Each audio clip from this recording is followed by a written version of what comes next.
오늘도 행복하세요. 자유성의 유현상 목사입니다. 오늘은 유다서 1장 17절에 있는 말씀을 중심으로 해서 오직 예수 그리스도의 사도들이 됩시다라고 하는 제목으로 잠시 은혜를 나누고자 합니다.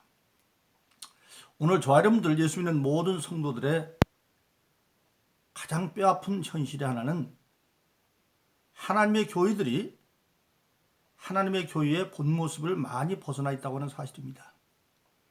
그래서 많은 사람들이 교육갱신 그렇게 입니다만은 그러나 성서적으로 보면 교육갱신은 말은 옳은 말이 아닙니다. 교회는 하나님 교회는 그대로 있습니다.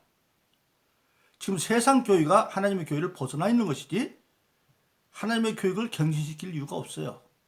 그래서 세상에 있는 모든 교회들, 하나님의 말씀을 벗어난 병든 교회들이 다시 성경에 있는 세상의 교회로 돌아가면 됩니다. 즉 교회 갱신이 아니라 교회 회복이 되어야 됩니다. 그러면 회복된 교회가 어떤 게 하나님의 교회냐? 우리가 잘 아는 고린도전서 1장 2절은 하나님의 교회를 이렇게 말합니다. 예수 그리스도 안에서 거룩해지고, 즉 교회는 사람인데 예수 그리스도 안에서 거룩해졌다는 건 뭘 말하고 있습니까?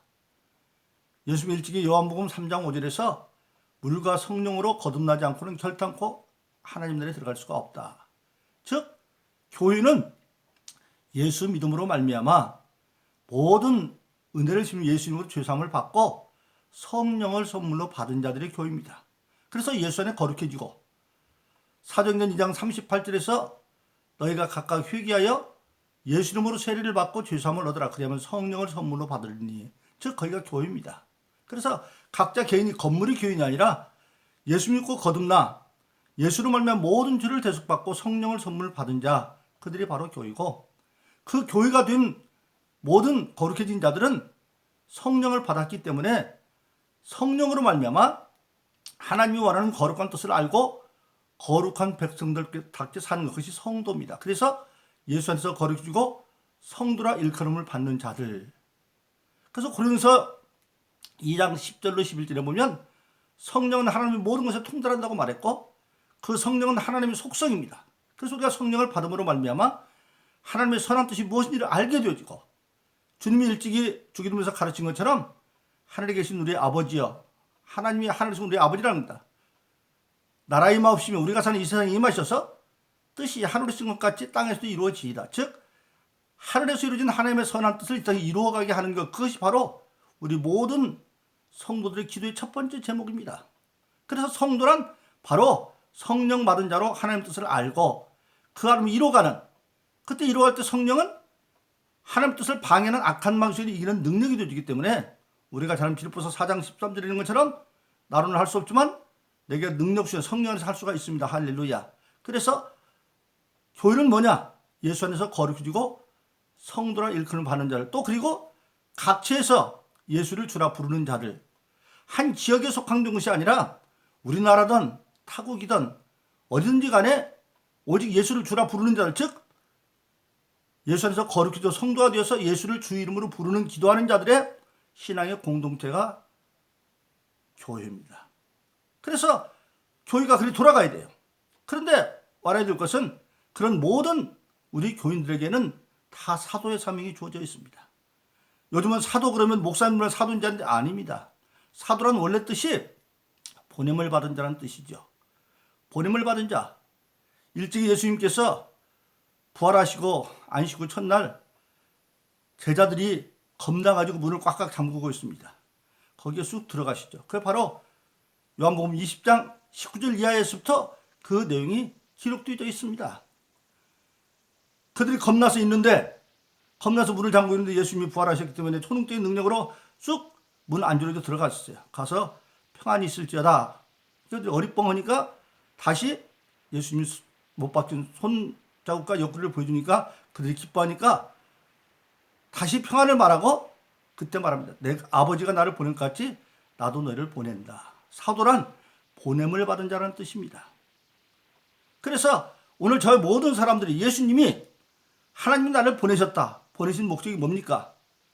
하나님은 예수를 이 땅에 보내신 목적이 예수로 말미암아 모든 인류의 죄를 대속하고 그것을 믿음으로 말미암아 멸망할 자리에서 생명으로 인도하는 그 일을 감당하러 예수를 보내셨습니다. 바로 요한복음 3장 16절을 이루러 오신 것이죠. 하나님이 세상을 이처럼 사랑하사 독생자를 주었으니 이는 저를 믿는 자마다 멸망치 않고 영생을 얻게 하심이라. 그 일을 위해서 하나님이 보내셨어요. 안 믿으면 지옥 갈 수밖에 없는 멸망의 존재인데 예수를 믿음으로 말미암아 영생을 인도해서 보내셨고, 그런데 예수님께서 그 제자들에게 아버지가 나를 보낸다. 제자들은 뭘 보냈느냐? 바로 그 예수님이 이 땅에 오셔서 대속주로서 그리스도의 이걸 다 완성했고, 이제 예수 믿으면 멸망 영생으로 간다고 하는 그 예수의 증인으로서 보냄을 받는 겁니다. 그래서 예수 믿고 거듭난 성령 받으면 다 사도들입니다. 그래서 사도행전 1장 8절은 너희가 성령을 받으면 권능을 받고 왜 마귀를 이겨야 되니까 예루살렘과 유다와 사마리아 땅까지 내 증인이 될 것이다. 그러니까 우리 모든 믿는 자들은 다 사도입니다. 그런데 모든 그런 사람들이 그 사도성을 가지고 있는데, 그럼에도 불구하고 오늘 많은 사람들이 사도 그러면 그냥 목사님들인지만 알아요. 근데 모든 사람들 다 그렇게 사도성을 가지고 있지만 장소가 예루살렘, 유다, 사마리아 땅끝이었죠. 그런데 오늘 본문의 유다서에도 보면 예수의 사도들이 미리 한 말, 즉 특별히 그런 모든 성도가 사도성을 가지고 있는데 그 감당할 일들이 다 달라서 오직 하나님의 말씀을 들어 전념하는 일에 할 사람들을 우리는 요즘은 사도 그렇게 말하죠. 평신도 사도성도 있는데 그건 왜 그러느냐? 사람은 하나님은 전에 다 할 수 있지만 사람은 다 못하죠. 그래서 우리가 예수 믿고 거듭나면 하나님의 역사의 동참자가 되는 겁니다. 그래서 고린도전서 12장에 보면 12장 4절로 3절부터 얘기죠. 3절에 이렇게 말이죠. 성령으로 말미암기는 예수를 주라 시인할 자가 없다. 성령 받은 자만이 마음으로 또 예수를 시인하는 거예요. 성령을 안 받으면 입으로는 시인할 수 있겠죠. 그러나 로마서 10장 10절에 마음으로 믿고 입으로 시인한다. 거기에는 못 가는 거예요. 그러니까 성령 받은 자만이 진실로 예수가 주인 걸 알게 되어지고, 그 죽어 이제 아는 자에게는 직분이 맡겨져 있는데 그게 고린도서 12장 4절부터 6절입니다. 은사는 여럿이나 성령은 같고 직임은 여럿이나 주는 같으며 사람 가운데 역사는 여럿이나 역사하시는 하나님은 한 분이다. 지금 하나님의 역사는 교회 시대입니다.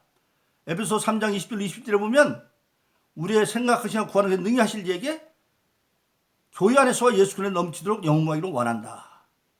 왜? 에베소 1장 21, 23절은 예수님이 교회의 머리고 교회가 그의 몸이라고 말했기 때문에 교회 역사를 통해서 역사하는데 역사의 중심이, 그런데 그때 하나님은 전능하지만 우리 인간은 전능하지 못하니까 일을 맡기는데, 그래서 그는 뭐냐? 역사는 여러 가지면 하나님이고 역사의 주관자는, 그리고 그 역사 하나님 동참을 하는 것은 여러 가지 직분이 있는데 그 직분을 주는 것은 주님이고, 주고 직분은 여럿이나 주는 같고 직분은 여럿이나.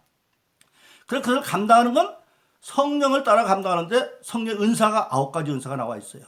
그때도 필요한 건 뭐라. 그래서 성령만의 은사가 나타나고 그 은사를 통해서 각자의 직임을 감당할 수 있어요. 9가지 은사는 뭐 지혜의 은사, 지식의 은사, 뭐 믿음의 은사, 병 고침의 은사, 예언의 은사, 권능의 은사, 방언의 신호, 쭉 이렇게 해서 9가지 은사가 있고, 그 은사를 감당하는 자들에게 예수님이 일찍 마가복음 16장에서 16, 10절 말했죠. 믿는 자는 표적이 나타난다. 즉 믿는 자, 예수님 거듭난 자들은 이런 표적이 나타나. 네가 내 이름으로 귀신도 냈고 세방언도 말하고 뱀도 짚고, 즉 뱀은 타락한 천사들도 집어낼 수 있고 사단은 물러가라 할 수 있고, 그리고 독을 말수 해봤지 않냐고 병든 자의 손등 나리라. 그들이 나서 전파할세 나타나는 표적으로 말씀을 확증했습니다. 그래서 우리 모든 자들이 다 그런 사도를 가지고 있는데 특별히 가서 복음을 전하는 전념할 일. 예수님 일찍 마태복음 28장 18절에서 하늘과 땅의 권세를 가진 예수님 말합니다. 너희는 이제 가서 예루살렘과 사마리아 땅으로 가라는 거죠. 모든 족속으로 제자를 삼아 아버지와 아들과 성령의 세례를 주고 가르쳐서 지키게 하라. 내가 세상 끝날까지 함께 그렇게 말하고 있습니다. 그래서 그 가운데서 특별히 오늘 유다서 17장에서도 사도들이 미리 말한 거 있어요. 미리 말한 선지자성을 가지고 있는, 미리 알고 있는 걸 전하는 거예요. 예? 그런데 그 전하는 일에만 사람은 전념해야 되는데 초대교회 때 하루도 막 3,000명, 5,000명씩 모여드니까 사도들이 그걸 매달려가지고 말씀을 주는 일을 소홀해서 할 수가 없어요. 그래서 사도행전 6장에 이르면 성령 충만하고 지혜 충만하고 칭찬받는 7 집사에게 그런 일을 맡기고 교회 공개하는 일을 맡기고 그들은 말씀을 기도하는 일에 전념하게 되어져요. 그래서 바울 사도는 그렇게 고백을 하지요. 자기는 복음 전하는 일이라고 한다면 자기는 목숨까지 내어놨다. 사도행전 20장 23, 24절에 보면 내가 예수 복음을 전하는 일에는 내가 내 목숨까지도 아깝지 않게 하겠다 그렇게 말씀하고 있고 마침내 디모데후서 4장 6절 7절에 보면 그는 마지막 로마가면서 순교의 순간을 앞에 놓고 그렇게 말하죠. 내가 달려갈 길을 다 달려갔고 그 복음열에 정말 게으르지 않고 달려왔고 선한 싸움을 싸우고 끊임없이 영적 싸움을 싸웠고 내가 믿음을 지켰으니 이제 내게는 의의 멸류관만 준비되어 있고 이것은 나뿐만 아니라 예수의 나타남을 기다리는 모든 자에게 허락된 것이라 그렇게 말씀하고 있습니다. 그래서 오늘날 중요한 것은 말씀 전하는 사도들, 미리 말하는 자들이 먼저 회복되는 사실입니다. 정말 복음 전하는 현실 쉬운 게 아니죠. 만약 쉬우면 누구나 다 제대로 했을 거예요. 근데 예수님이 일찍이 제자들을 전도하러 보내면서 마태복음 10장에서 내가 너를 이리 가운데 부르는 것 같다. 그런데 베드로전서 5장 8절은 이리 정도가 아닙니다. 근신하라 깨어라 악한 마귀가 우는 사자들로 둘삼킬 때 듣고 있다. 사자. 근데 거기서 우리가 이기려면 뭐냐? 근신해야 된다. 근신하는 원어 뜻에 보면 첫째 욕심에 사로잡히지 말라는 뜻이 있어요. 욕심에 사로잡히지. 두 번째는 감정에 너무 사로잡히지 말아라. 욕심에 사로잡히면 죄를 짓고 감정에 사로잡히면 마귀에게 당해요. 마귀가 모세가 무리바에서 그 백성들이 원망하니까 그 감정을 못 이겨가지고 하나님이 반석을 가리고 물을 낸다 그랬는데 내가 치랴 내가 물을 내랴 자기가 치고 자기가 물을 내라 하나님이 되어버려가지고 가나안 못 들어가잖아요. 그래서 근신하라. 영적 현실은 이리와 마귀 가운데 있는데 우리는 비유하면 뭐냐 싶으면서 양 같다고 그랬어요. 내가 그러면 양 같다. 그러니까 양 같은 우리가 악한 걸 이기려면 어떻게 되겠어요? 성령 받고 성령으로 말미암아 하나님의 뜻을 알고 성령의 도움받아 우리가 이겨야 돼요. 근데 우리 예수 믿는 모든 사람들은 그래서 에베소 6장에 보면 궁극적으로 악한 마귀와 대적에 이기려면 하나님이 주신 전신갑주를 입고 그리고 성령으로 수시로 기도해야 된다 그렇게 말하고 있어요. 그래서 우리 복음 전하는 현실은 그렇게 쉬운 것이 아닙니다. 그래서 모든 정말 말씀 전하는 특별한 사도성을 가진 자들이 말씀을 기도하는 일에 전념하기 위해서는 기도하지 않으면 마귀를 이길 수가 없어요. 그래서 고린도서 4장 10절은 맡은 자는 충성이다. 충성스럽게 기도하지 않으면 안 된다. 바로 그렇습니다. 여러분 사도행전 4장에 보면 날 때부터 안전병이든 40여 된 자를 사도행전 3장 낳죠. 그 미문에서 구걸하는 자에게 베드로가 내가 금과 높지만 나사렛 예수는 일어나 걸어라. 그가 낳고 난 뒤에 사도행전 4장에 이르면 사람들이 소명 강조 보여서 하루에 3,000명씩 막 그렇게 믿고 5,000명 믿습니다. 그걸 시기해서 사도들이 잡아다 놓고 재판을 하죠. 예? 그래서 위협을 하는데 그들이 당당하게 말하죠. 이 사람이 난 선한 일에 대해서 말한다면 당신들이 못 봐준 우리 조상의 하나님이 우리 예수를 살리셔서 그의 이름으로 예수님이 나은 것이다. 그렇게 반박을 하니까 거기 5,000명이나 믿고 있지. 3,000명, 5,000명 모여 있지. 나은 사람이 거기 있지. 그러니까 어떻게 못하고 그를 놓아둡니다. 그러니까 그들이 나와서 그거를 거기 있는 교인들에게 말하니까 모여서 지금 교회 기도가 시작되는데 기도는 뭡니까? 첫째는 담대히 하나님 말씀을 전할 수 있는 게 들고 두 번째는 그 말씀을 전할 때 반드시 표적이 나타나게 해주라. 그렇죠? 성령 받은 사람은 은사가 나타나고 은사가 나타나면 모든 표적이 나타나도 뒤에 있어요. 말씀 전하는 것에 반드시 표적과 이적은 따르도록 그 예수님의 예언이에요. 성령 충만해져서. 그래서 우리가 신앙에서 중요한 것은 바로 그런 겁니다. 그런데 그런 상황에서 기도하지 않으면 안 되는 거예요.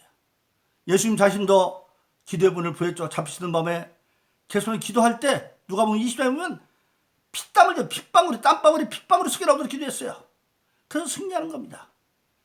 그리고 그런 사역을 감당하는데 주의 종들이 그래서 끊임없이 기도를 부탁하죠. 바울도 골로새 3장에서 그렇게 부르죠. 내가 그리스도의 비밀을 전하는 일이 전도문이 활짝 열 수 있도록 기도해달라고 부탁을 하고, 그리고 데살로니가서 3장에서는 주의 말씀이 너희들처럼 다름질을 위해서 점도되게 하고, 그리고 우리에게 악한 자로부터 보여달라고 기도를 부탁을 합니다.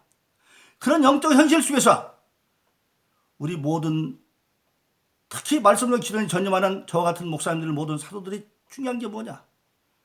골로새 3장 5절입니다. 그러므로 너희는 땅에 있는 지체를 죽이라. 땅에 있는 지체, 이 육신의 욕망을 죽이라는 겁니다. 육신의 정욕, 많이 갖고 싶은 것, 안목의 정욕, 보아지면 내 것이 아닌데도 갖고 싶은 안목의 정욕, 이생의 자랑, 세상에서 왔다 두고 싶은 것 다 버리라는 겁니다. 지체를 죽이라. 그것 가운데 가정의 음란과, 드러나지 않지만 많은 예수 믿는 사람들이 지금 음란에 사로잡혀 있습니다. 음란과, 그리고 부정과, 옳고 그런 것보다는 이익은 좀 부정과, 사욕, 사악한 욕심과, 악한 정욕과 탐심이니 탐심은 우상 숭배다. 특히 우리 한국 교회가 지금 안타까운 게 그죠. 탐심을 지금 못 벗어나고 있어요. 어디서부터 탐심이 되었습니까? 교회가 민주주의하고 자본주의에 살았던 교회는 망합니다. 자본주의, 돈은 주의가 아니에요. 우리 예수 믿는 사람들은 하나님주의, 예수주의, 성경 중심이 성령주의고 성서주의지 자본주의 아닙니다. 마태복음 6장에서 일찍이 주님 말했어요. 재물과 하나님은 동시에 섬길 수가 없다. 그런데 지금 물질이 다 지배했어요. 자본주의. 우리나라가 얼마나 가난했습니까? 그런데 6.25 끝나고 그렇게 새벽에 부르짖어 기도한 것 때문에 이 나라가 경제적으로 세계 대국이 되었습니다. 어떻게 됐어요? 우리나라는 경제적으로 자원이 부족한 자원 빈국 그럽니다. 그런데 어떻게 경제가 이렇게 성립돼요? 수출을 통해서. 근데 그것이 보면 성적으로 보면 이스라엘 40년 광야예요.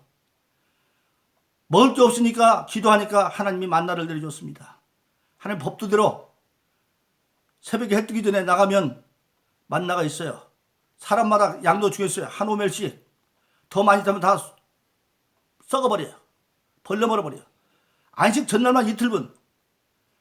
그리고 또 하니까 저녁 때는 동풍과 서풍으로 메추라기를 보내줬습니다.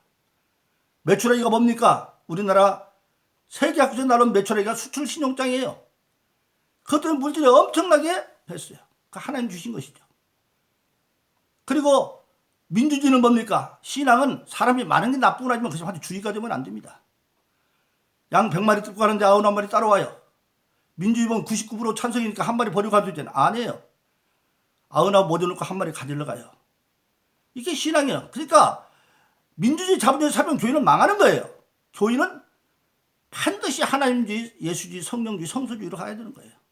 근데 거기 사로잡혀가지고 우리나라가 엄청나게 기도하니까 하나님의 물질적인 좋고 많은 교회도 숫자가 많은 민주주의가 커야만 되는지 알고 돈이 그려지고, 그래서 어떻게 되었습니까? 많은 대형교회 목사님들이 자기 아들들 후기로 세우면서 승계했다 그러지만 사람이 자기 못 쓰이고 하나님 못 쓰이죠. 양심한테 물어보면 거기 자기 사역이 다 들어가 있습니다. 그래서 한국교회가 지탄받는 교회가 되어지고 사람도 존경받는 교회가 되지 못하고, 그래서 사도들 말씀 전하는 자들의 권위가 이루어져서 미리 말한 말이 씨알이 안 먹혀요. 그래서 교회 안에서는 문제가 지금 좋다면 뭐라고 생각합니까? 가인 같은 무리가 전화서 기도한다고 하는데 선악에서 죄의 소원을 가지고 나오고, 고라 같은 자들이 나와서 서로, 고라는 모세와 아론의 사촌 형제 아닙니까? 왜 너들만 다 해먹느냐? 그래서 자기가 맡긴 사명이 하나님도 주어진 거 모르고 교권을 뒤엎으려다가 문제가 발생이 생기고, 그리고 여기 나오는 발람 같은 목회자들, 발람 뭐라고 말했습니까? 자기 몸만 키우고 쌍만 바라보고 하는 그런 악한 그런 사도들 때문에 교회가 욕먹고 있다는 겁니다. 우리가 이런 걸 보면서 정말 저도 목사입니다마는 정직하게 돌이켜봐야 돼요. 내가 발람 같은 것이 아닌가. 발람 우리가 아는 것처럼 여호와를 아는 자였습니다. 그래서 소문나기가 그가 복 빌면 복이 되어지고 저주하면 저주한다. 그런데 이스라엘 백성들이 요단 동편에 아모리 족속과 바산 족속을 말고 모압 족속이 이르니까 모압 왕 발락이 겁이 나가지고 발람을 불러다가 이스라엘을 저주하도록 만들죠. 그래서 귀족들을 예물을 가지고 찾아서 말하니까 발람이 하나님을 알아요. 내가 여호와께 기도하고 대답할게 하니까 하나님이 가지도 말고 그들 위해서 복받은 후에 저주하지 말아라. 그런데 그들이 돌아가서 발람 말을 전하니까 더 높은 귀족들을 보내서 더 많은 예물을 보내니까 가지 말아서 또 하나님께 물어보니까 하나님이 그 마음을 알고 가되 너는 내가 하나님 말을 해. 가서 저주하는데 3번씩이나 복을 빌고 그런데 나중에 그거 어떻게 됩니까? 원래 이스라엘 백성이 모압 족속은 하나님이 죽이지 말라고 그랬어요. 왜? 신명기에 보면 비록 그들이 아브라함의 조카 롯의 조카 딸들이 아버지를 잠재우고 불륜의 관계로 태어난 족속이지만 그래도 하나님이 건들지 말라고 그래서 그들은 멸망 대상이 아니에요. 그런데 그들은 지레 법먹은 거죠. 나중에 드디어 이스라엘 백성들이 모압 중에 이르릅니다. 그런데 이 발람이 미디안 장로들하고 모의를 해가지고 그 모압 백성들이 우상인 바알보를 섬길 때 족장들을 데려다가 다 가늠하게 만들어서 이스라엘 백성들이 2만 4천이 연병으로 죽습니다. 자기 이익을 위해서는 하나님을 알면서도 싹을 받고 재물을 받고 그렇게 발락 표현을 쓰기도 하고 자기 몸만 키우는 그런 사람이라고 하고 있어요. 우리가 저나 여러분들이 항상 하나님 앞에 비춰봐야 됩니다. 빌립보서 3장은 말하죠. 내가 잡았다 한 것도 아니고 이렇다 한 것이고 나는 그리스도의 표대에 달려가는 지장의 존재다. 바울은 말합니다. 내가 남에게 복음을 전파하고 나는 버림받을까 두렵다. 하나님 두려워하는 신앙을 가지고 있으면 우리가 하나님의 선지답게 하나님의 일을 미리 전할 수 있습니다. 그래서 우리 한국교회가 사는 길은 먼저 모든 성도가 다 사도지만 주의 종들 말씀을 기도한 전념하는 저와 같은 분들이 먼저 하나님 두려워하는 신앙을 주고 하나님의 말씀만 전해서 말씀이 성도들에게 하나님의 말씀으로 권위가 세워지는 그런 교회가 될 수 있도록 우리가 다 반성하고 하나님의 길을 회복되는 은혜가 일어나기를 예수 이름으로 축원합니다. 오늘도 행복하세요. 오 자유세상의 유현상 목사였습니다. 감사합니다.